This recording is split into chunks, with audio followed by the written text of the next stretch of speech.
नमस्कार दोस्तों, स्वागत है मेरे चैनल इन्वेस्टमेंट विद तरुण में। तो देखिए, आज जिस म्यूचुअल फंड का मैं रिव्यू करने वाला हूं वो स्मॉल कैप कैटेगरी का एक नंबर 1 फंड है, जिसके जो रिटर्न्स हैं अपनी कैटेगरी के अंदर सबसे ज्यादा है। टाटा का प्रोडक्ट है और जो फंड है उसका नाम है टाटा स्मॉल कैप फंड।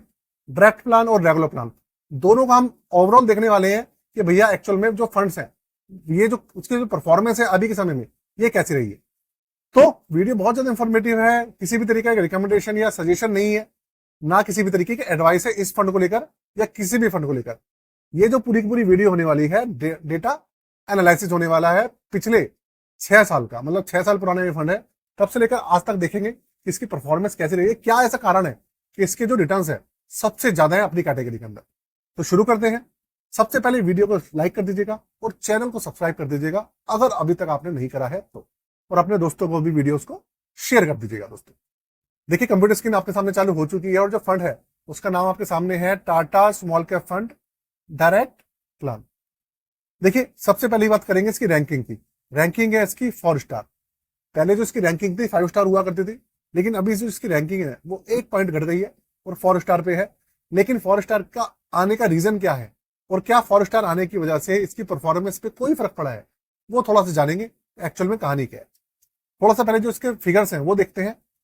तो अभी जो इसका एनएवी चल रहा है, देखिए वो चल रहा है 45 रुपए 83 पैसे। 10 रुपए पे लॉन्च हुआ था, 2019 के आसपास ये लॉन्च हुआ था, 2018-19 के अंदर लॉन्च हुआ था 10 रुपए पर, और अब ये 45 रुपए 83 पैसे पे पहुंच गया। देखिए 12 नवंबर 2018 को लॉन्च हुआ था। इसके अलावा जो निफ्टी स्मॉल कैप 250 है वो इसका बेंचमार्क है। ओपन एंडेड फंड है, जब मर्जी आइए जब मर्जी जाइए, किसी भी तरीके की रोक टोक नहीं है। हाँ, एग्जिट लोड आपके ऊपर लगेगा अगर आप 1 साल से पहले जाते हैं तो।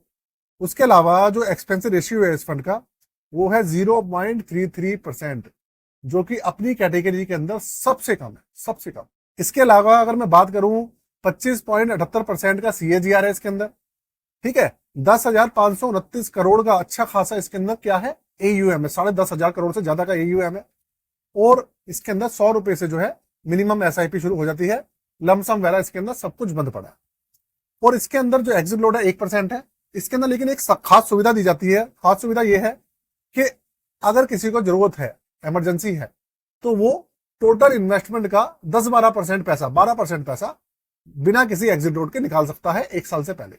12% तक, 10% में निकाल लीजिए, 12% हो जाए, 10-12% तक निकाल सकता है 1 साल से पहले। मतलब अगर 1 लाख रुपए है तो 10,000 रुपए तक, 12,000 रुपए तक बिना किसी एग्जिट लोड के निकाला जा सकता है 1 साल से पहले। इस चीज का ध्यान रखिएगा। तो ये इसके अंदर स्पेशल फैसिलिटी जाती है इसके इन्वेस्टर्स को, ये और किसी फंड के अंदर नहीं है, ये भी बता दूं आपको। इसके अलावा इसके रिटर्न्स थोड़ा सा देखते हैं कि भैया रिटर्न्स कैसे हैं। सीएजीआर तो आपने देख ही लिया, सीएजीआर कितना है, 25% से ज्यादा का है। पहले इसका सीएजीआर जो था 30% से ज्यादा हुआ करता था, लेकिन क्योंकि अभी मार्केट गिरी हुई है, स्मॉल कैप ने पूरी रिकवरी नहीं करी है, इसलिए जो इसका सीएजीआर है डाउन चल रहा है। आगे चलते हैं, इसके जो रिटर्न से देखते हैं। 5 साल में इसके जो रिटर्न है वो 35.99% है, तकरीबन 36% का सीएजीआर है। 3 साल में 29.61% का इसका सीएजीआर है। 1 साल में रिटर्न दिए इसने 4.73%, कम है, लेकिन क्योंकि कुछ फंड्स की अपेक्षा ये कि कम रिटर्न दे रहा है। लेकिन भाई देखिए, ऐसा होता है, जो फंड मैनेजर होते हैं सबकी अपनी अपनी अपना अपना सोचने का तरीका है। कुछ फंड मैनेजर ऐसे होते हैं जो कि मार्केट गिरती है तो सेफ चलते हैं, कुछ फंड मैनेजर ऐसे होते हैं जो कि भैया रिस्क लेके चलते हैं। तो जो रिस्क लेता है वो रिटर्न ज्यादा पाता है, और जो सेफ चलता है उसके अंदर रिटर्न थोड़े कम मिलते हैं। ये चीज है। 6 महीने में अभी थोड़ा सा नेगेटिव चल रहा है, 2.87% नेगेटिव है, लेकिन कोई बात नहीं, ओवरऑल ये पॉजिटिव हो चुका है। 3 महीने में 12.77% का रिटर्न है, 1 महीने में 4.20% का रिटर्न है। ये इसका पूरा का पूरा रिटर्न का ताना बना है। पोर्टफोलियो पे चलते हैं, पोर्टफोलियो में क्या पोजीशन है वो देखते हैं। 91.35% इसका जो पैसा है वो इक्विटी के अंदर लगा हुआ है। ठीक, 8.57%, 8.5% पैसा जो है वो इसके अंदर कैश है। इसके अलावा 36.66% पैसा मिड कैप के अंदर है, और स्मॉल कैप में 63.22% पैसा इसके अंदर लगा हुआ है। टोटल इसके अंदर 61 स्टॉक्स है दोस्तों, टोटल 61 स्टॉक्स है इसके अंदर। इसके अलावा मटेरियल के 10 सेक्टर्स हैं। मटेरियल सेक्टर में करीबन 25% पैसा है, 24.65% है। इंडस्ट्रियल में है 17.21%, और कंज्यूमर डिस्क्रिशनरी के अंदर 16.41 है। हेल्थ केयर के अंदर करीबन 9.5% पैसा है। फाइनेंशियल में 8.3% है, और टेक्नोलॉजी में 3-5%। ये मेजर सेक्टर्स हैं जिनके अंदर पैसा सबसे ज्यादा लगा हुआ है। बाकी ओवरऑल तो 10 सेक्टर्स हैं।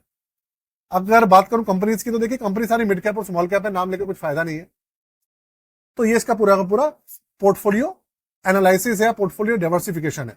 देखिए एक चीज आपको बताता हूं, अगर आप मार्केट के अंदर नए हैं और आप अपना पोर्टफोलियो बनवाना चाहते हैं, 999 रुपए चार्ज है, बिल्कुल नया पोर्टफोलियो आप बनवा सकते हैं। साथ में अगर आप अपना पोर्टफोलियो रिव्यू कराना चाहते हैं, आपके पास ऑलरेडी है, तो डिस्क्रिप्शन में चार्जेस लिखे हुए हैं, सारी डिटेल्स लिखी हुई है, व्हाट्सएप नंबर है, आप कॉन्टेक्ट कर सकते हैं और बनवा सकते हैं। ठीक है। बाकी अगर आपको नई जरूरत है, आप नहीं भी बनवा सकते, कोई प्रॉब्लम नहीं है। अगर आपके पास परफॉर्मेंस अच्छी नहीं आ रही है या ओवरलैपिंग है या बहुत सारे फंड्स है आपके पास, तो बनवाना आपके लिए थोड़ा सा जरूरी है, या चेक कराना थोड़ा सा जरूरी हो जाता है। या भैया खुद ही करें अगर आप करना चाहते हैं तो, या कर सकते हैं तो। देखिए इस फंड के बारे में ये भैया पूरी की पूरी इंफॉर्मेशन थी।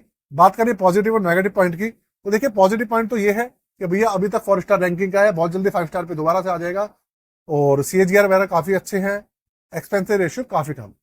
नेगेटिव पॉइंट की बात करूंगा तो अभी थोड़ा नेगेटिव चल रहा है, थोड़ा सा जो फंड मैनेजर है उसने कैश होल्ड किया हुआ है 8.5%, इसकी वजह से भी रिटर्न थोड़े कम हो गए। ठीक है, लेकिन आने वाले 1-2-3 महीने के अंदर सब सेटल हो जाएगा। तो आज की वीडियो को यही खत्म करते हैं दोस्तों। कैसी लगी जो बताइएगा, चैनल को सब्सक्राइब कर लीजिएगा और भैया बेल के आइकन को दबा दीजिएगा। आज के लिए जय हिंद।